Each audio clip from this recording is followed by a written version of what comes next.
Ang mga halimaw na nabubulok na bangkay ay medyo kalat. May 100 mago ng kalansay na nagbubukas ng daan, sapat na para makalagpas sila ng walang hadlang. Ang lupain sa unahan ay nagbago na. Sa lupa, lumitaw ang mga lawa-lawaan na parang asupri hindi asupri, ngunit medyo magkapareho ang kulay. Kasabay nito ay ang masangsang na amoy na direktang tumatagos sa ilong. Kahit si Lin Mouyu ay nakaramdam ng kaunting hirap na tiisin ito. Naroon pa rin ang bagyo ng hangin, ang kulog at kidlat ay patuloy pa ring dumadagundong. Naisip ni Lin Mouyu ang sentrong lugar ng walang hanggang larangan. Pagpasok sa pinakasentrong lugar, nagsimulang magbago ng husto ang lupain. Hindi kaya't ang pagbabagong ito ngayon ay nangangahulugan din na ang mga halimaw sa loob ay naging hindi na pangkaraniwan. Dahan-daang sinabi ni Lin Mouyu, malapit na tayong pumasok sa lugar ng mga halimaw na level 6 na po. Tumingala si Dongfang Zhao. Noong bata pa ako, parang nabanggit ito sa akin ni Ama. Hayaan mong alalahanin ko sandali. Nakita ni Lin Mouyu na sinusubukan niyang alalahanin, kaya hindi niya ito ginambala. Hinahanap ni Dongfang Zhao ang alaala, ngunit ang mga alaala noong bata pa siya ay medyo nalimot na. Noong panahong iyon, ikinwento ni Dongfang Yi ang ilang bagay tungkol sa mundo ng pagkabulok. Sa wakas, may liwanag na lumitaw sa kanyang magagandang mata. Naalala ko na, ang lugar na ito ay tinatawag na lugar ng pagtunaw ng buto. Ang mga maliliit na lawa-lawaan na iyon ay may napakalakas na kakayahang tumunaw. Hinding-hindi dapat mahulog doon. Nagtanong si Lin Mouyu, ano pa? Malakas na tumango si Dongfang Zhao. Meron. Sinabi rin ni Ama na sa mga lawa ng lugar ng pagtunaw ng buto, may isang napakatakot na halimaw. Hihilahin ka nito papasok doon, kakainin ka. Noon, kapag hindi ako sumusunod, ginagamit niya ito para takutin ako. Natatakot ako, hindi na ako nangangahas na hindi sumunod. Nang sabihin ito, bahagyang namula ang mukha ni Dongfang Zhao sa hiya, lahat ng nakakahiyang bagay noong bata pa siya ay naikwento na niya. Hindi inakala ni Lin Mouyu na ito ay panakot lamang sa bata, marahil ay totoo ito. Ang tubig sa lawa ay naglalabas ng mabahong amoy, medyo katulad ng tubig ulan sa bagyo, ngunit mas matapang ang amoy kaysa sa tubig ulan. Tiyak na mas mataas din ang kakayahang tumunaw nito. Tungkol naman sa mga halimaw na nabubuhay sa loob, malamang ay totoo ngang mayroon sila. Ang mundo ay malawak, hindi nauubusan ng mga kakaibang bagay. Kahit sa nagbabagang bato ay may nabubuhay na halimaw, sa ganitong maasim at mabahong tubig, hindi nakataka-taka kung may nabubuhay na halimaw. Mag-ingat tayo. Para sa kaligtasan, nagpatawag si Lin Mouyu ng 100 kalansay na mandirigmang berserker upang sila ang magbukas ng daan sa unahan. Ang mga mago ng kalansay naman ay pumalibot sa kanilang dalawa habang naglalakad sila pasulong. Pagpasok pa lamang ng mga kalansay na mandirigmang berserker sa lugar ng pagtunaw ng buto, agad na naramdaman ni Lin Mouyu na nasusugatan sila. Ang hangin sa lugar ng pagtunaw ng buto ay puno ng hanging tumutunaw, parang nakal-alasong gas, na patuloy na nagdudulot ng pinsala sa mga kalansay. Mabuti na lang at hindi gaanong malala ang pinsala. Pagpasok nila sa lugar ng pagtunaw ng buto, kusang na-activate ang bal-araw ng buto. Naiintindihan ni Dongfang Zhao na kung wala si Lin Mouyu, hindi siya makakarating sa lugar na ito. Ang pinakamalaking posibilidad ay magiging isa siyang miyembro rito, magiging isang naglalakad na bangkay. Biglang umapaw ang tubig mula sa isang maliit na lawa. Isang galami ang mabilis na sumibat na parang kidlat mula sa lawa, pumulupot sa isang kalansay na mandirigmang berserker. Plop! Hinayla nito ang kalansay na mandirigmang berserker papasok sa lawa. Ang tubig sa lawa ay naglalabas ng masangsang na amoy ng asim at may napakalakas na kakayahang tumunaw. Pagkapasok pa lamang ng kalansay na mandirigmang berserker, agad itong nakatanggap ng tuloy-tuloy na pinsala. Sa pamamagitan ng pakiramdam mula sa kalansay na mandirigmang berserker, halos nakita na ni Lin Mouyu ang halimaw sa ilalim ng tubig. Ang anyo nito ay parang pugita, may mahabang katawan at 8 galame. Ang dulo ng bawat galame ay nahahati na parang kuko ng hayop, may matutulis na kuko. Kasabay nito, ang mga galame ay puno ng mga suction cup. Malakas ang higop ng mga suction cup, mahigpit na nakakapit sa kalansay na mandirigmang berserker. Ang iba pang detalye ay hindi malinaw, ang kalansay na mandirigmang berserker ay nagpadala lamang ng pangkalahatang impormasyon, hindi kasing linaw ng direktang pagtingin gamit ang mata. Mabilis na gumanti ang kalansay na mandirigmang berserker. Nagliwanag ng matingkad na pula ang palakol nito, malakas na hamampas sa galami ng halimaw. Boom! Isang haligi ng tubig ang tumaas ng ilang dosenang metro, pagkatapos ay naging mga patak ng ulan na bumagsak. Matagal nang lumayo sina Lin Moyu at Dong Fangzhou mula nang sumirit ang haligi ng tubig. Masyadong mabaho ang tubig na ito, mahirap tiisin.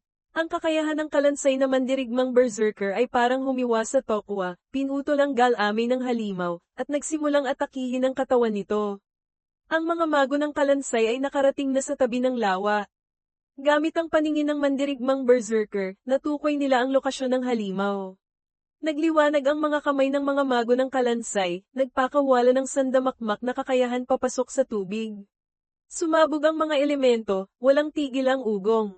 Ang mabahong tubig ay halos liparin patungo sa langit. Sa isang iglap, natuyo ang maliit na lawa. Ang halimaw sa loob ay sumabog din at naging pira-piraso. Ang maasim na tubig ay bumagsak na parang ulan. Hinayla ng kalansay na mandirigmang berserker ang ulo ng halimaw at tumalon papunta sa pampang. Mula sa malayo, ginamit ni Lin Moyu ang teknik sa pagmamanman na bubulok na mabahong pugita level, 60 pangalan at level lamang pa rin. Talagang nakapasok na sila sa lugar ng mga halimaw na level 60. Mula sa pinsalang idinulot nito sa kalansay na mandirigmang berserker, makikita na hindi ito gaanong naiiba sa mga level 60 na halimaw na nakaharap ni Lin Moyu dati. Ang tanging pagkakaiba ay ang mga atake nito ay may kasamang napakalakas na laso ng nabubulok na bangkay. Ang terminong ito ay mula kay Dong Fangzhou, bawat atake, naiipon ang laso ng nabubulok na bangkay. Kung maraming beses umatake, ang naipong lason ay magiging nakakatakot. Ang laso ng nabubulok na bangkay ay magdudulot ng tuloy-tuloy na pinsala sa loob ng mahabang panahon. Sinubukan ito ni Lin Moyu minsan, hinayaan niyang makagat ng isang mababang antas na nabubulok na bangkay na level 30 ang isang kalansay na mandirigmang berserker. Ang resulta, 10 araw ang lumipas, naroon pa rin ang laso ng nabubulok na bangkay. Ang ganitong katagalan ng epekto ay nagpakilabot kay Lin Moyu. Noong panahong iyon, sinabi ni Dong Fangzhou na ang laso ng nabubulok na bangkay ay mananatiling magpakailanman kung hindi maaalis. Ang kakayahang maipan at manatiling magpakailanman ang nagpapagawang napakadelikado nito. Mabuti na lang at kayang alisin ng kakayahan ng general na necromancer ang laso ng nabubulok na bangkay. Kung hindi, dahil lamang sa patuloy na pag-iipon ng lason, mapipilitan si Lin Moyu na iwanan ang mga kalansay na nalasan at magpatawag ng bago. Tumingin siya sa unahan. Libu-libong lawa-lawaan, halos bawat isa ay may nabubulok na mabahong pugita. Ang pagdaan dito ay hindi may iwasang maatik sila. Mula noon pa man, ayaw ni Lin Moyu na maging pasibo. Isang ideya ang pumasok sa isip niya. Daan-daang mago ng kalansay ang lumitaw. Agad na kumilos ang mga mago ng kalansay, ginamit ang mga elemento para pasabugin ang mga lawa-lawaan, pinatutuyo ang maruming tubig sa loob, at pinalalabas ang mga nabubulok na mabahong pugita.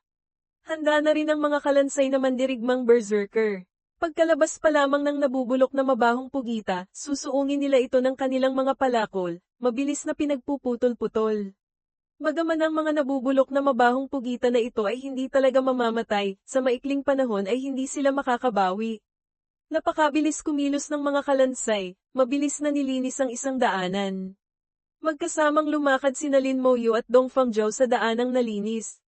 Inabot sila ng kalahating araw bago makalabas sa lugar na ito ng mga lawa. Nagliwanag ang langit at lupa. Mga kidlat ang palm unit sa buong kalawakan. Sa unahan, muling lumitaw ang isang bagyo ng hangin.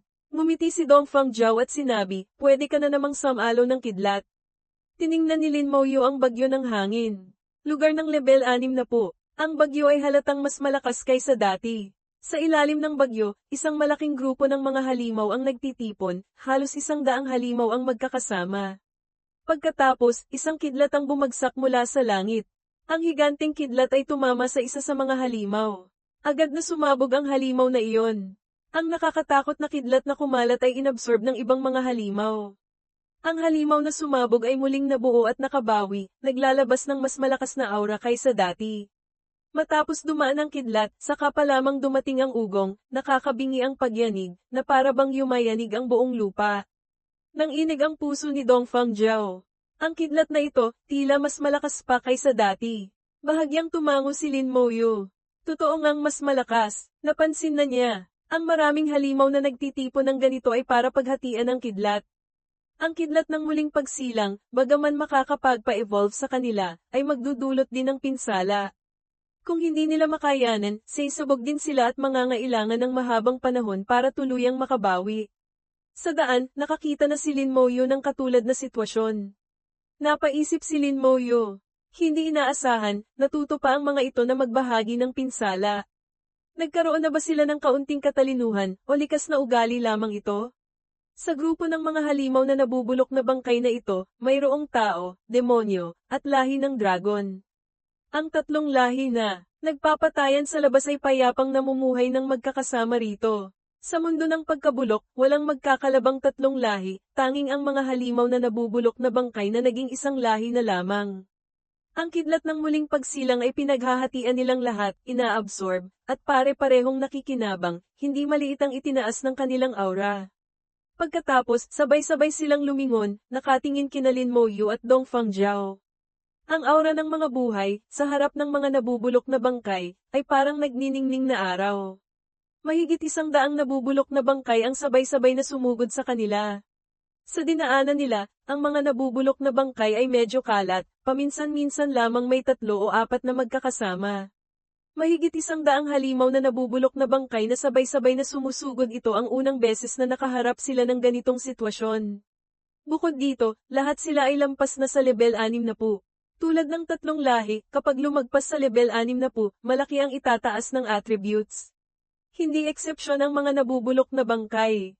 Kung bago ang ikalawang pagbabago ng klase, sa pagharap sa grupong ito ng mga nabubulok na bangkay, hindi magdadalawang isip si Lin Moyo na tumalikod at tumakbo. Ngunit ngayon, wala pang isang hingahan, ang grupong ito ng mga nabubulok na bangkay ay nakatawid na sa distansyang 1,000 metro. Handa na si Lin Moyo. Nasa unahan ang 500 kalansay na mandirigmang berserker. Sa likuran ay 500 mago ng kalansay. Sa pinakahuli ay 2 general na necromancer. Iwinasiwas ng mga kalansay na mandirigmang berserker ang kanilang mga palakol, hinaharangan ang lahat ng sumusugod na nabubulok na bangkay. Walang isa man ang makalagpas. Sa sandaling ito, gumanap ang mga kalansay na mandirigmang berserker bilang mga kabalyo, KYC. Bagaman wala silang kalasag ng kabalyo, ginamit nila ang kanilang mga katawan bilang kalasag. Ang mga mago ng kalansay ay nakatayo na parang mga poste sa likuran, nagpapakawala ng pinsala.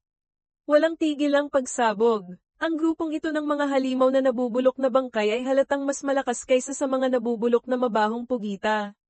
Hindi sila kayang agad na mapuksa ng mga mago ng kalansay. Mataas na antas na nabubulok na bangkay, level 61. Mataas na antas na nabubulok na demonyo, level 62. Mataas na antas na nabubulok na butiking may dugo ng dragon, level 61. 3 beses na sunod-sunod na ginamit ang teknik sa pagmamanman, bawat isa ay tina-target ang ibang uri ng halimaw na nabubulok na bangkay. Sila ay mga labi ng walang hanggang malaking digmaan, kabilang sa iba't ibang lahi. Ang nabubulok na bangkay ay mula sa lahi ng tao. Ang nabubulok na demonyo ay mula sa mga demonyo sa kalaliman.